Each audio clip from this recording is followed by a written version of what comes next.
No, I feel under no pressure whatsoever. Pressure is for tires. We're just so proud of Helen Ogbu. She has flown the Labour Party flag so brilliantly. The results, as I said, I'm not going to sugarcoat it. Of course we're disappointed. I want to see a change in government. I'd like to see Fianna Fáil and Fine Gael out. To say it's a great day for the party is an understatement. I'm just quite calm about it and I don't get too excited generally.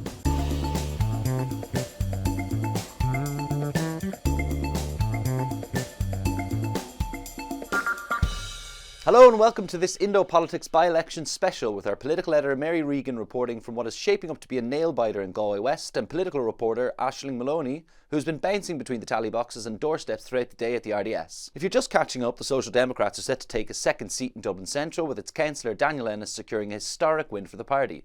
Well, it's been a fairly grim outing for both Fianna Fáil and Sinn Féin.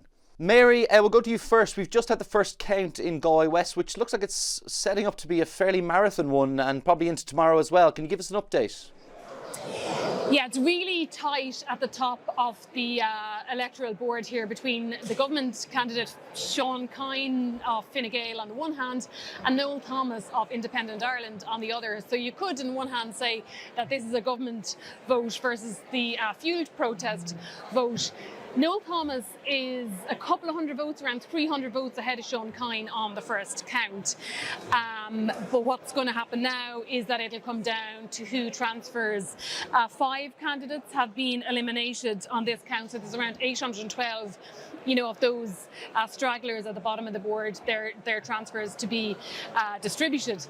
But it looks like, Fianna Fáil's Killian Keane, he could be the person to push Sean Kine across the victory line, as it were, because there's heavy transfers between the coalition partners. And around 3 out of 4 of Killian Keane's transfers are actually at this point going to Sean Kine. Thomas Welby, he's an independent from almost the same part of the constituency as both those candidates. Thomas Welby's transfers are going about 50-50 at this point, according to the tallies. Sinn Féin transfer is going to Noel Thomas and also Helen Ogbu of the Labour Party, but she was at around 13% of first preferences votes, so it's hard to see how she would catch up with the 2 others at this point. So we've just won first vote here. They might keep going up until around 11 o'clock tonight. If they're close to a result, they'll keep going till midnight. But the likely scenario is that it could run into tomorrow. And what's happened with talk to us a little bit about Helen Ogbu, because she was kind of pipped as a potential front runner in, I suppose, the days and weeks leading up to it. While the party, I suppose, this evening says it's still optimistic that she could do it, it looks like that would be a tall order. Yeah, so when the first boxes opened here, they opened all the city boxes first of all, and Helen Ogbu was performing really strongly in the city, as you would expect. But then they got to areas which are the city ultimately of Salthill and Knocknacarra, and Sean Kine was polling very strongly in both those areas. And I think what might have happened is that when those opinion polls came out, or as the election day drew nearer, and it looked like a battle between Sean Kine and Noel Thomas, then perhaps that focused minds on those 2 candidates. And some parties of the left are indeed transferring to Sean Kine, and a party member from one of those left parties was saying that maybe the left are transferring to Sean Kine as a way of keeping Noel Thomas out. So in that sense, the left are transferring to Helen Ogbu, but Sinn Féin not as strongly as you might expect, and she just has a long way to travel if she is to catch the other 2 at this point. I mean, it's a similar situation, a similar picture playing out in a way in Dublin Central. Obviously, Sinn Féin have done a lot better there. They've done pretty poorly in Galway West. Killian Keane perhaps done a little bit better than we might have expected in the weeks leading up to the by-election, but bad news down there for both Micheál Martin and Mary Lou McDonald, and you've been hearing from them the last few hours. Yeah, they both chose to do their doorsteps in Galway West before they went to Dublin. I don't know, do they think they'd get an easier year here? Because it's not a good day at the office for either of them.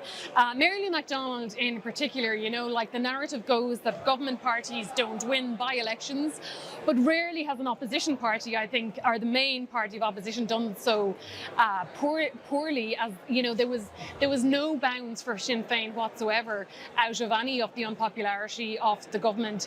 And So, for example, in Mary Lou McDonald's own constituency in Dublin Central, she has 3,000 votes for Sinn Féin there fewer than they were in the general election, for example. And here in Galway West, their candidate Mark Lohan didn't feature very prominently at all, it has to be said. In fact, he came behind Cillian Keane of Fianna Fáil. There's structural problems, I think, going on for the party. Neither of the leadership's preferred candidates got selected in either of the two constituencies. There was divisions, a bit of infighting here in Galway West, and of course in Dublin, the selection, Gillian Sherratt was not selected as Mary Lou McDonald might have preferred, and she might have performed better. So Sinn Féin, rather than being supported and sort of propelled by transfers from the left, is finding itself squeezed from other parties on the left. And here in Galway also being squeezed by Independent Ireland. So it goes to this question really of what exactly Sinn Féin stand for. You know, are they a party of the left purely as they claim, or do others on the left not really see them that way? And Mary Lou McDonald is saying there's absolutely no question of her leadership. That was decided at the party's Ordesh just 3 weeks ago. That's how it's done in Sinn Féin. But you would have to imagine that there will be some rumblings from here on in as to what exactly Sinn Féin is doing and how it's progressing in opposition.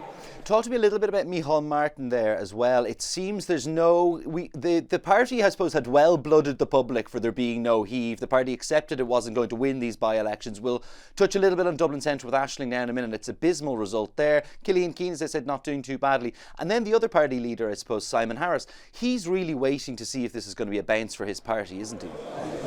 Yeah, Micheál Martin is kind of putting a nice gloss on things, saying Cillian Keane is and has done well. He's a first-time candidate. He's only a councillor of a few short 3 years. He's very young. He's 25 years of age, and he's got 9% of first preference votes.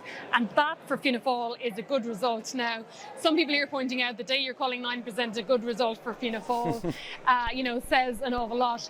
But I did put it to Micheál Martin that his result in Dublin Central, I asked him, is this the worst electoral result for the party ever? And he wasn't saying it was, but he was saying that that is a sort of unique problem in Dublin Central. It's got 4% of the vote there, and he's saying, look, we have a problem in Dublin Central. We have an organisational problem. We've had it there for 20 years. He did acknowledge, though, that the cost of living is a feature now for voters and is a factor in this election. And he didn't rule out the possibility of some sort of cost of living package in the budget. And I think the bad results for Fianna Fáil put pressure on the government now to deliver on a cost of living package. However, that does not explain how Fine Gael is, within touching distance of grabbing a by-election victory, something that does not happen to the parties in government. They don't tend to win by-elections. And whether that's down to a sort of personal vote for Sean Kine, it probably is in many respects, but no doubt, if it does come to pass here, Simon Harris will be claiming this big time as his win and his party's win. Finally, Mary, you're native, you know the ground down there pretty well. How is this going to play out over the next few hours and potentially days? And if you wanted to put your money on it, where would you put your... Well, I think, we'll probably get a result at some time tomorrow. I think transfers at this point are favouring Sean Kine. Maybe Noel Thomas is not far enough ahead. He is catchable with those transfers. Now, you could argue that the fuel protests helped him in the sense that, the further back Connemara and the more people were reliant on cars you went, he was performing stronger. However, some people saying maybe his involvement in the fuel protests and the blockade at the port here in Galway might have affected him in terms of transfers. So I think now it's probably Sean Kine's to win at this stage, and that would leave 2 Fine Gael seats in this constituency.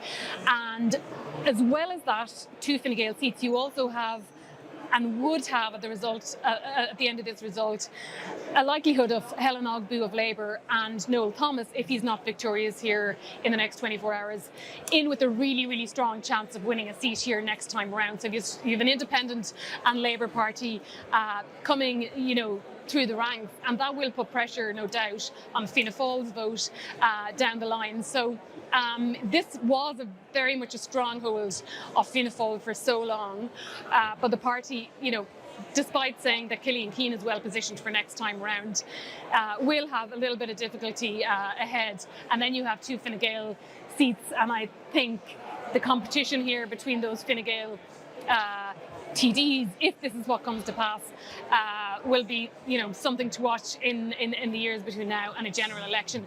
But as I said, it could be really, really, really tight. Nothing has been taken for granted yet, and neither of the Sean Kine camp or the Noel Thomas camp are claiming victory or defeat at this point. So it really is all to play for, and there will be 17 candidates here, so there are a lot of transfers and kind of complicated transfer patterns with geography and various parties and independents at play. We're in there for the long haul. Our political editor down in Galway, Mary Regan, thanks so much for joining us. Thanks, Conal. Aisling Moloney, political reporter in the RDS in Dublin. Perhaps a slightly less onerous task than Mary has down in Galway, given that about 2 hours after the box had opened, people were claiming a victory for the Social Democrats. What's the day been like there?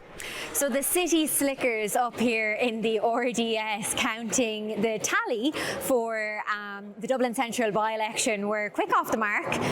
There was people here before 9 o'clock. Counters were sorting through boxes, the count staff here. They were opening envelopes, they were getting everything sorted, and things were on the rails very early on. And then the tally, men and women came in, surrounded the barriers here where the votes are counted, and got to the tally work very early on. I think we had a very credible 100% tally by midday, which showed the Social Democrats candidate Daniel Ennis coming out on top.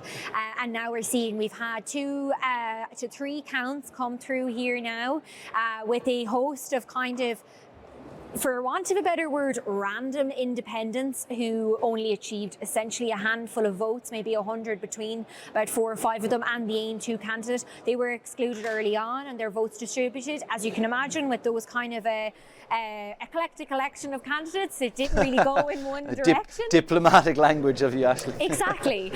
So it was a scattergun transfer on that first count being distributed there. And then we saw the Fianna Fáil candidate John Stevens, who is a sitting councillor, first-time councillor, being excluded the next time around.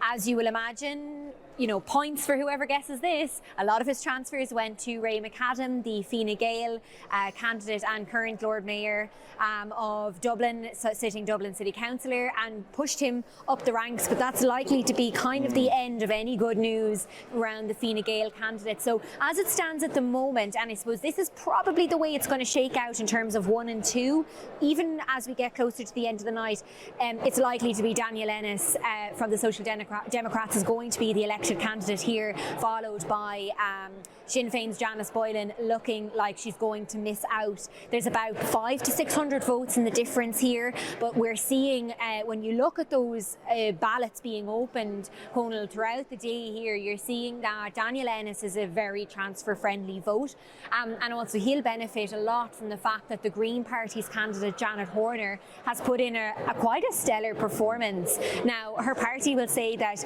we in the media underestimated her. I suppose we can only go on past performance, and in the last general election, the Green Party were trounced for their part in the last coalition, being reduced to just 1 TD. But indeed, their showing here has surprised commentators, and it has surprised, I think, some in the party, even though they would like to say that they had great confidence all along. And indeed, Janet talking about the fact that the candidate Janet Horner was here this afternoon, talking about how she didn't want to get pulled into, I suppose, controversial, divisive, or negative remarks around another candidate in this constituency, which has drawn much attention, Gerard the Monk Hutch. And I'm sure everybody is wondering, how is he doing? He was the big story out of the 2024 general election when he ran in this constituency, and he almost clinched a seat. Now, in a general election, there's 4 seats up for grabs, so it is actually it's much easier to get a seat in a general election than it is in a by-election.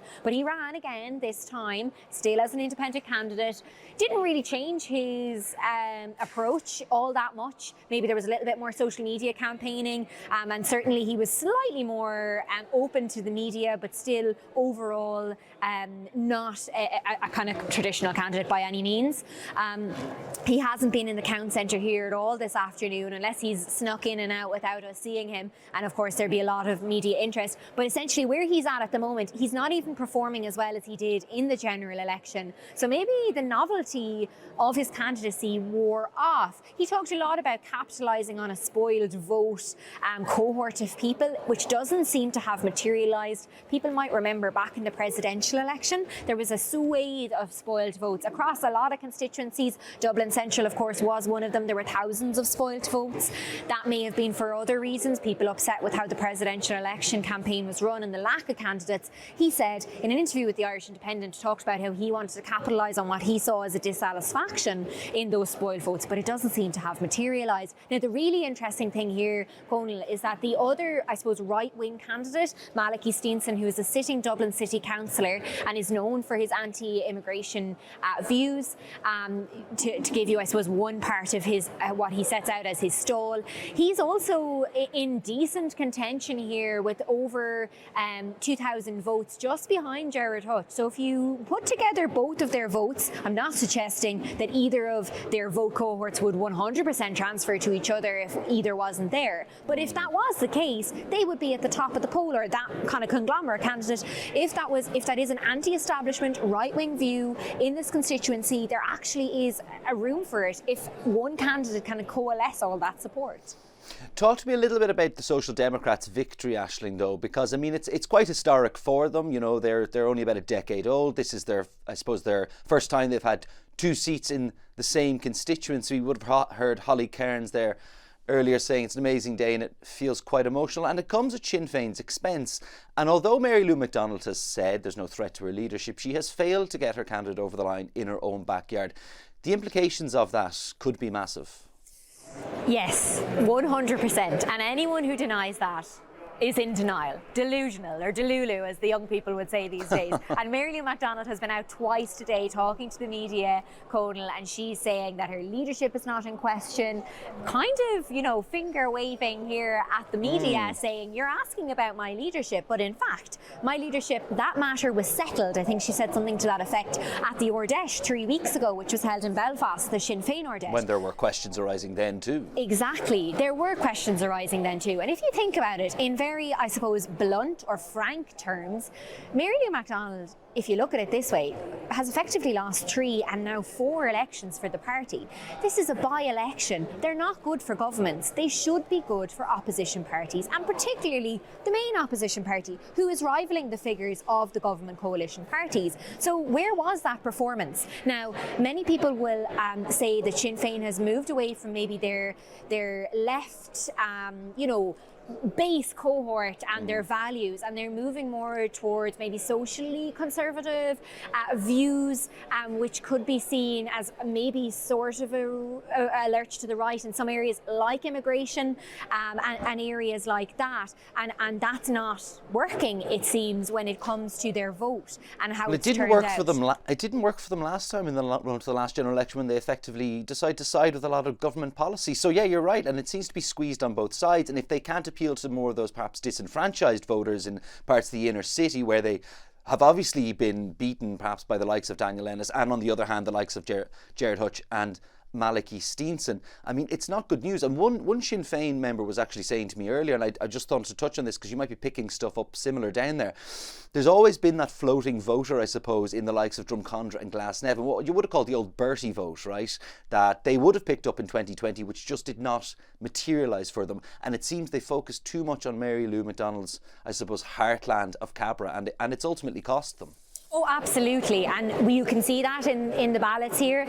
Any national school with Glasnevin or Drumcondra in the title, and there was no showing for Janice Boylan, but there was for Daniel Ennis. And when you look at the parties, Social Democrats, Labour, Sinn Féin, the Green Party, they are all parties of the left, you would in some ways kind of be digging to figure out what the big differences are between them, but certainly Sinn Féin have probably singled themselves out as having differences to those parties to their detriment, whereas they could have been kind of looking for that broader swathe of left vote, and they've kind of alienated that in some ways. And so that's what you're seeing with Daniel Ennis, a huge amount of support for him in those leafy areas of Glasnevin and Drumcondra, and as you said, some of the Bertie stronghold. And even someone was remarking to me here earlier, a Fianna Fáil member, how even Bertie himself, in an effort to get John Stevens, the first-time councillor, but who was a member of Bertie's so-called Drumcondra mafia back in the day,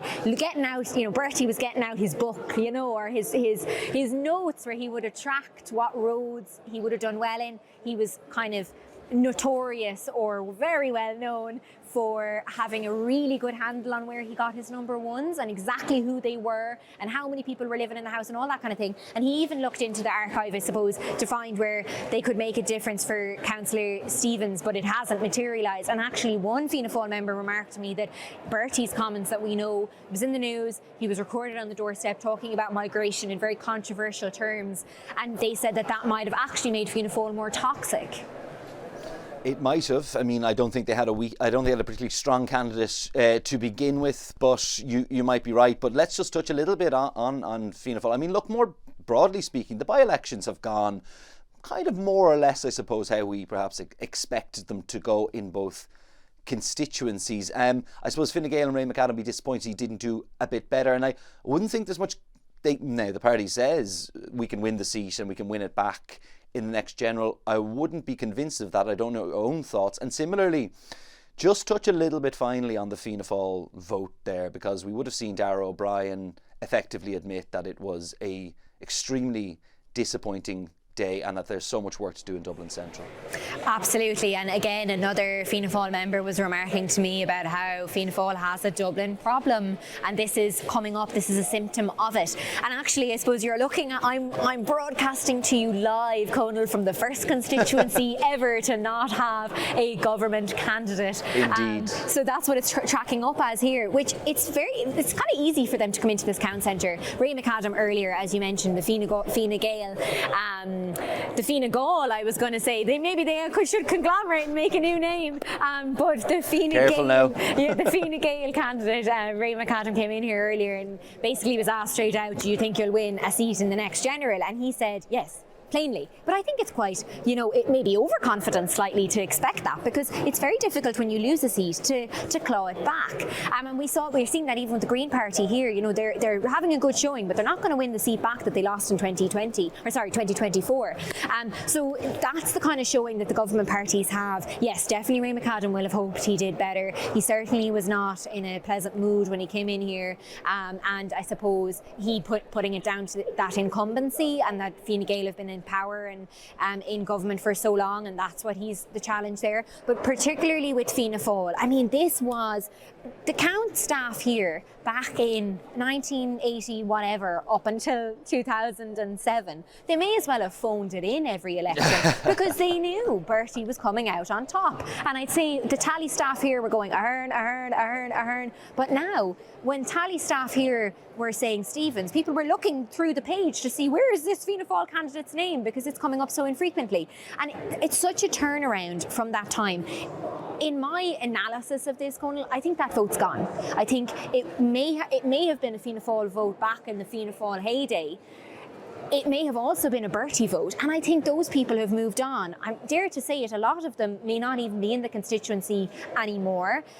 Politics has moved on as well a lot from maybe that constituency heavy, localised work that, all politics is local, and particularly in Ireland, but I think Dublin Central is a bit of an odd one. You have politicians with national profiles certainly featuring here. You had Paschal Donoghue, for example. You have Mary Lou MacDonald. You had Paschal Donoghue, should I say. So that's something that's featuring here, I suppose, and it will be a very difficult task for Fianna Fáil to ever remedy this ailment that they're suffering in Dublin Central. And the man that works in admissions in the Mater Hospital was not able to cure them this time. As we wait for the results in the next suppose, hours and perhaps days in Galway West. It's, for now, I suppose, a purple rain across Dublin Central. Aisling, thanks so much for joining us. My thanks to Mary and Aisling. To follow the count throughout the evening and tomorrow, see the Irish Independent. We'll be back at the regular time with Indo Politics next Thursday. Until then, thanks for watching.